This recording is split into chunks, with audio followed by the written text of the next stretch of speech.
राज्यामध्ये पुणे महानगरपालिकेमध्ये आपली युती नाही आणि मग तेच पुणे महानगरपालिकेचा विषय राज्यामध्ये कसे काय घेऊन जाते? 4 महिन्यांपासून त्यांनी अजितदादांनी प्रशासन काळात लावलेलं काम माझ्या प्रभागातलं त्या ठिकाणी त्यांनी थांबवलं होतं. तर एवढी मोगलाई काही पुणे शहरामध्ये माजलेली नाहीये आणि ती आम्ही राष्ट्रवादी काँग्रेस पक्ष आणून पडू.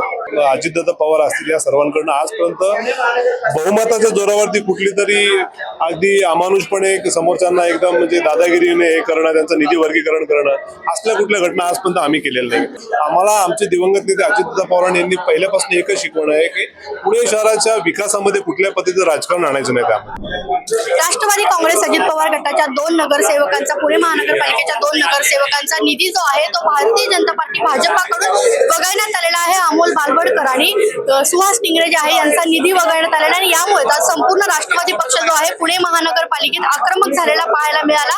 भाजपचे सभागृह नेते गणेश बिडकर यांनी या संदर्भात सुनेत्रा पवारांना पत्र देखील लिहिलेलं आहे आणि या सगळ्या संदर्भात आता आपल्यासोबत अमोल बालवडकर आहेत, त्यांच्यासोबत आपण बोलणार आहोत. आपण एकंदरीत बघतोय सुहास टिंगरे आणि अमोल बालवडकर यांचा निधी जो आहे तो वगळण्यात आलेला आहे. दादा, निधी वगळण्यात आलेला आहे आणि गणेश बिडकरांनी डायरेक्ट आता सुनेत्रा पवारांनाच पत्र लिहिलेले, तुमच्यावर टीका करण्यात येते जोरदार. गणेशजी बिडकर परवा सभागृहात म्हणले की आता आपली युती राज्यामध्ये पुणे महानगरपालिकेमध्ये आपली युती नाही आणि मग तेच पुणे महानगरपालिकेचा विषय राज्यामध्ये कसे काय घेऊन जाते? परवा ते स्वतः वेगळं बोलतात आणि आज ते स्वतः काहीतरी उलट करत आहे.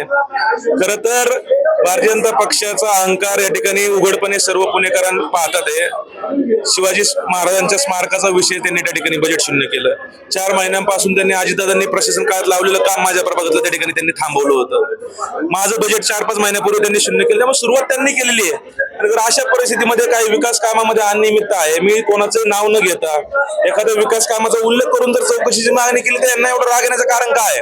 आणि त्यातून जर कोणी प्रश्न विचारायचे नाही आणि प्रश्न विचारतो आम्ही बजेट शून्य करू, तर एवढी मोगलाई काही पुणे शहरामध्ये माजलेली नाहीये आणि ती आम्ही राष्ट्रवादी काँग्रेस पक्ष आणून पडू. गणेश बिडकर असं म्हणतायत की तुमचा आणि सुहास टिंगरेंचा हेकेखोरपणा, अहंकारपणामुळे आम्ही त्यांचा निधी कापलेला आणि या पत्रात त्यांनी असं सुनेत्रा पवारांना नमूद देखील केले. एखाद्या गैरकारभाराची चौकशीची मागणी करणं जर हेकेखोरपणा असेल, अहंकारीपणा असेल तर तो आम्हाला मान्य आहे. तुम्ही चंद्रकांत पाटलांच्या प्रभागातला विकासाचा जो आहे तो रिपोर्ट मागितला होता. विकास निधी जरी कुठल्या आमदाराच्या वतीने आला तरी तो त्या ठिकाणी खाली पूर्णपणे नीट काम झालंय का नाही, त्या कामाची चौकशी मी प्रशासनाकडे केली होती. तिथं मी कोणाचं नाव घेतलं नव्हतं त्या प्रस्तावामध्ये, फक्त ते संबंधित काम आहे याची चौकशी करा. मग त्याच्यामध्ये एवढं अंगावरती त्यांनी ओढण्याचं काय ते कारण नव्हतं. एक तर त्या विषयाची चौकशी त्यांनी होऊन द्यायला पाहिजे होती, ती चौकशी त्यांनी त्या ठिकाणी थांबवली. उलट आमचं बजेट त्या ठिकाणी शून्य केलं, काही प्रश्न विचारतो म्हणून. त्यामुळे हे अहंकारी वागणं भारतीय जनता पक्षाचं संपूर्ण पुणेकरांच्या लक्षात आलेलं आहे. आता प्रभागातला विकास कसा करणार? निश्चितपणे स्वर्गीय अजितदादांचा आशीर्वाद आमच्या पाठीमागे आहे, राष्ट्रवादी काँग्रेस पक्ष आमच्या पाठीमागे आहे.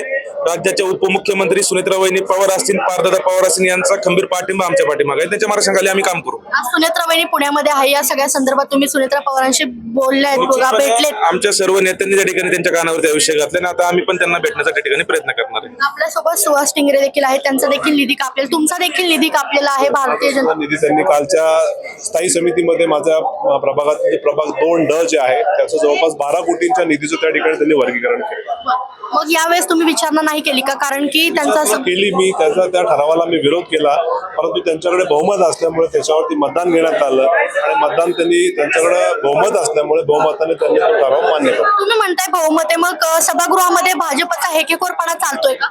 साहजिकच बहुमताच्या जोरावरतीच हा एकेकोरपणा चालू असतो. परंतु मला एक सांगायचंय की राष्ट्रवादी काँग्रेस पक्षही या ठिकाणी एकेकाळी सत्तेमध्ये होता, परंतु आमच्याकडनं किंवा आमच्या अजितदादा पवार असतील या सर्वांकडनं आजपर्यंत बहुमताच्या जोरावरती कुठली तरी अगदी अमानुषपणे समोरच्यांना एकदम म्हणजे दादागिरीने हे करणं, त्यांचं निधी वर्गीकरण करणं असल्या कुठल्या घटना आजपर्यंत आम्ही केलेल्या नाही. सुनेत्रा पवारांशी बोललेत काल दिवसभर? सुनेत्रा पवार पुण्यामध्ये आहेत, या सगळ्या संदर्भात, निधी कापल्या संदर्भात काही बोलणं झालंय का तुमचं? माझं पर्सनली नाही झालं, पण आमचे शहराध्यक्ष असतील, आमचे विरोधी पक्ष नेते असतील किंवा आमचे चेतनदादा पाटील आहेत, आमच्या सर्व वरिष्ठ नेत्यांनी त्यांच्याशी बोललेलं आहे. आता निधी कापलेला आहे, मग प्रभागाच्या विकासाचं कसं करणार? कारण खरं तर आपण नागरिकांना भाजपने द्यायची आहे, ज्यांनी आमचा निधी कापला याची उत्तर त्यांनी द्यायची.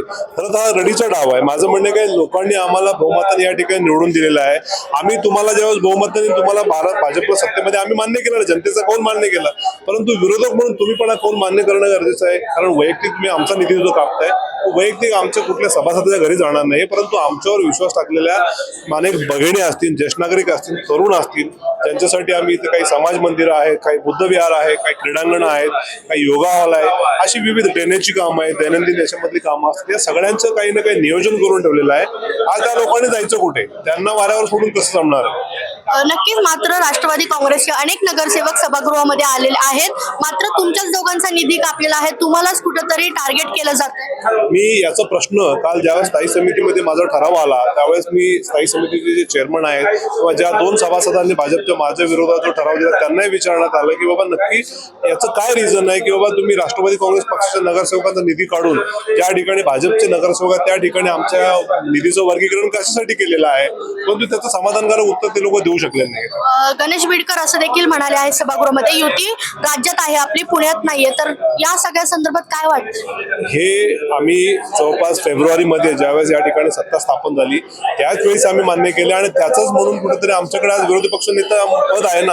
आम्ही म्हणत नाही की आम्ही या ठिकाणी, इनफॅक्ट आम्हाला आमचे दिवंगत नेते अजितदादा पवार यांनी पहिल्यापासून एकच शिकवण आहे की पुणे शहराच्या विकासामध्ये कुठल्या पद्धतीचं राजकारण आणायचं नाही.